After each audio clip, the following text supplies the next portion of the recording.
Toro Brahman gris, 1579 de Naviray.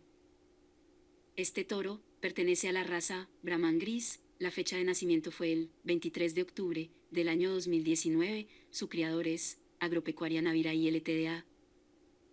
El Brahman gris es la primera línea de esta raza que se produce directamente en Estados Unidos, utilizando los mejores toros para fusionarse en una gran raza productora de carne de la mejor calidad. En la formación del Brahman americano moderno, intervinieron al menos 3 razas equinas, entre las que se pueden citar la Neyore y la Gir. A Estados Unidos llegaron 3 variedades o estirpes equinas, que son la Gujarat, Neyore y Gir. También se introdujo y utilizó en menor cuantía la estirpe del Valle Krishna.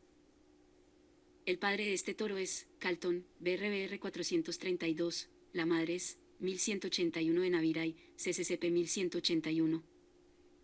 Como abuelos paternos tiene a JDHMR Elliot Mans, 660.295, y JDH Miss Andrea, Mans, 2515.